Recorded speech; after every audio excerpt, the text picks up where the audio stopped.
Hello दोस्तों, आज हम लोग प्रश्नावली 3.2 का प्रश्न क्रमांक 4 का पहला प्रश्न करेंगे।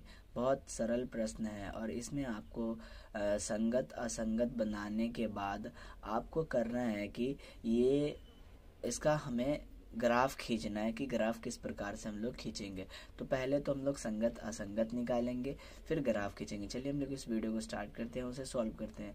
आप अगर चैनल पे नया है ना तो चैनल को जरूर से सब्सक्राइब कर लें ताकि आने वाले सभी वीडियोस को आप अच्छे से देख पाए। चलिए हम लोग इसको पहले चेक करते हैं ये संगत है या नहीं, फिर इसे हम लोग ग्राफी विधि के माध्यम से ग्राफ खींच कर इसे सॉल्व करेंगे। समीकरण 1 और समीकरण 2 हमने लिख लिया। अब क्या करेंगे कि ये संगत है कि नहीं वो चेक करते हैं पहले, ठीक है। तो बहुत सिंपल तरीका से हम लोग चेक करेंगे कि संगत है कि नहीं है। देखिए x का मान यहाँ पे कुछ नहीं है तो 1 लेंगे, ठीक है, बटे में x का मान यहाँ पे क्या है 2 है। उसके बाद y का मान क्या है, कुछ नहीं है तो 1 लेंगे। y का मान क्या है 2 है तो हम लोग 2 लेंगे। उसके बाद ये क्या है 5 है तो हम लेंगे 5, और यहाँ पे क्या है 10 है तो हम लोग लेंगे 10। अब देखिए यहाँ ये क्या है पॉजिटिव है, ये क्या है पॉजिटिव है, ठीक है। ये दोनों क्या है इधर आएगा ना तो माइनस का बनेगा, बट जैसे देखिए ये बराबर के इस तरफ है तो प्लस का है, बराबर के इस तरफ हम लोग लेके आएंगे तो माइनस का बनेगा। फिलहाल तो मुझे कोई फर्क नहीं पड़ता ये प्लस का रहे, क्योंकि यहाँ पे माइनस होगा ये माइनस होगा तो माइनस से माइनस कट जाएगा, ठीक है। 5 एकम 5 और 5 दूनी 10। अब बात करें हम लोग तो ये 1/2 बराबर है 1/2 और फिर बराबर है 1/2, ठीक है। तो हमें क्या पता चलता है कि रैखिक समीकरण युग्म जो है A1/A2 बराबर है B1/B2 और बराबर है C1/C2। हमने संगत असंगत इससे जस्ट पहले वाले में सीखा था, तो आपने तीसरा क्वेश्चन को किया होगा तो आप यहाँ पे इस चीज को समझ पाए होंगे। हम लोग डायरेक्ट लिखेंगे दिया गया समीकरण युग्म, चूंकि दिया गया समीकरण युग्म A1/A2 बराबर B1/B2 बराबर C1/C2, क्योंकि देखिए 1/2 बराबर है 1/2 बराबर है 1/2, यानी इस रूप का है, इसीलिए इसके अपरिमित रूप से अनेक हल होंगे, अतः यह एक संगत हल है।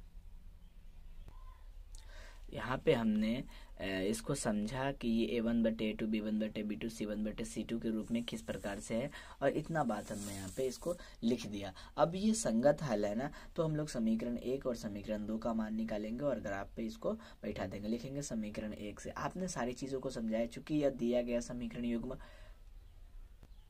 A1/A2 B1/B2 C1/C2 के रूप का है, ठीक है। तो इसके अनेक हल होंगे, अतः सभी समीकरण युग्म संगत हल होंगे। सारी चीजों को हमने आपको यहाँ से बताया है, तो आप इसको भी पहले नोट कर लेंगे जिस प्रकार से हमने आपको बताया है। इसको नोट करेंगे, फिर इसके बाद आपको ये लिखना है, फिर आगे हम लोग सॉल्व करते हैं। समीकरण 1 और समीकरण 2 का मान निकालेंगे और उसे हम लोग ग्राफी विधि से हल कर लेंगे और इसे हम लोग सॉल्व कर लेंगे। समीकरण 1 है हमारा, हमें आपको y का मान निकालना है और y का मान निकालने के बाद इसे हम लोग सॉल्व कर लेंगे, ठीक है।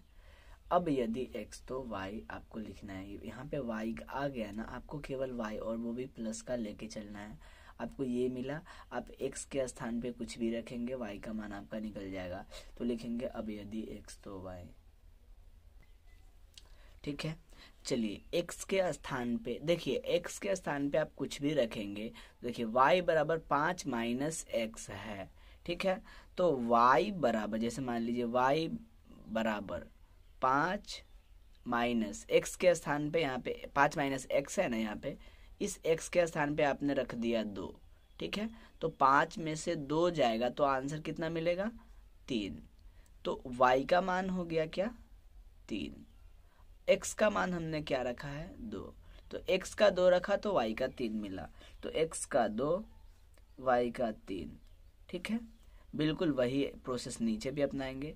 5 माइनस, अब यहाँ पे हम लोग रख देते हैं 3, तो आंसर मिलेगा 5 में से 3 जाएगा तो 2, तो y का मान कितना मिला 2, और x का मान हमने क्या रखा था 3, तो x का मान 3 रखा तो y का मान मिला 2। आप कम से कम 2 मान निकालेंगे और ज्यादा से ज्यादा 3 4 5 कुछ भी निकाल सकते हैं।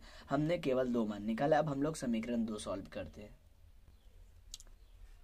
हम लोग इसको भी सॉल्व कर लेंगे। 2y, आपको y जो है ना इधर y दाएं आप इस साइड आपको y रखना है, बाकी उधर सारी चीजों को लेके जाना है। 10 माइनस 2x, अब माइनस का 2x क्यों, यहाँ पे प्लस का था, इधर आया तो माइनस का। ये चीज आपको अच्छे से पता होगा, राइट, मुझे पता है आपको ये पता होगा। यहाँ से अब हम y का मान निकालेंगे तो y बराबर क्या हो जाएगा, 10 माइनस 2x, और बटे में क्या आएगा, तो देखिए y जो है ना 2 के साथ गुना में है, तो 2 गुना में है तो 2 आ जाएगा बटे में, राइट। चलिए आपने इसको भी सीखा। अब हम लोग फिर से लिखेंगे अब यदि x तो y, अब यदि x तो y, ठीक है।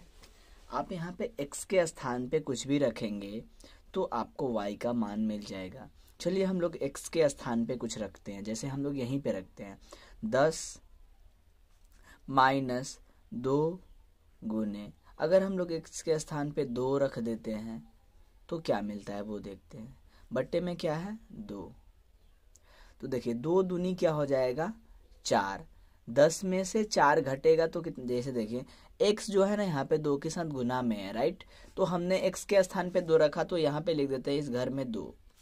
अब 2 लिखा हमने तो 2 दूनी हो गया 4, 10 में से 4 घटेगा तो आंसर मिलेगा 6, बटे में क्या है 2, 2 का भाग करेंगे हम लोग तो आंसर मिलेगा फाइनल में 3, तो यहाँ पे मिलेगा 3। अगर हम लोग यहाँ पे 3 रख देते हैं 3, तो 3 दूनी हो जाएगा 6, अरे सॉरी 2 दूनी 4, हाँ 6 हो जाएगा ये 6, और फिर 10 में से 6 घटेगा तो आंसर मिलेगा आपको 4, और बटे में क्या है 2। जैसे देखिए यहाँ पे हमने 3 रखा तो 3 दूनी क्या होगा 6, और 10 में से 6 घटेगा तो आंसर मिलेगा 4, और बटे में क्या है तो 2, तो ये हो गया आपका 2, तो कटेगा तो आंसर मिलेगा 2, तो ये यहाँ पे हमने रखा 3 तो मिला 2। ये आपका रफ कार्य है, इसको आप इससे दूर रखेंगे, ठीक है। चलिए यहाँ पे हमने 1 और 2 दोनों समीकरण को सॉल्व कर लिया। अब हम लोग ग्राफीय विधि पे बहुत अच्छे से इसको सॉल्व कर लेंगे। चलिए हम लोग इसको सॉल्व करते हैं। चलिए ये हमने यहाँ पे ग्राफ का लाइन खींचा, ठीक है। अब हम लोग चेक करते हैं कि x का सबसे बड़ा वैल्यू क्या है। तो देखिए x का सबसे बड़ा वैल्यू ना 3 है, तो हम लोग 1 2 और 3 तक लेके जाएंगे, ठीक है। और y का भी सबसे बड़ा वैल्यू ना 3 ही है, तो 1 2 3, ठीक है। इसमें कोई बहुत बड़ा बात नहीं, ये संपाती रेखा होगा, ये हम लोग पहले से क्लियर करके चल चुके हैं। अब देखिए यहाँ पे माइनस में कोई वैल्यू नहीं है, तो हम लोग क्या करेंगे कि इस तरफ माइनस, देखिए नीचे माइनस होता है और लेफ्ट हैंड साइड माइनस होता है। माइनस का यहाँ पे कोई जिक्र नहीं है, आप वहाँ हम आपको बताते हैं मान, ये हम लोगों का मान है, ठीक है। और ये क्या है ना कि ये मतलब 2 3 3 2 है। चलिए अब हम लोग सॉल्व करते हैं। x का मान 2, y का मान 3 लेना है, ठीक है। x का मान 2 और y का मान 3 आप लेंगे तो पहला पॉइंट आपको यहाँ मिलेगा, ये x अक्ष पे 2 और y अक्ष पे 3, राइट। अब उसके बाद 3 2 है, यानी ये x अक्ष पे 3 3 और y अक्ष पे 2, तो ये आपका ये पॉइंट मिलेगा, ठीक है। उसके बाद हम लोग दूसरा समीकरण देख लेते हैं। 2 3, x अक्ष पे 2 y अक्ष पे 3, आपको यही मिलेगा। x अक्ष पे 2 y अक्ष पे 3, यही मिलेगा, ठीक है।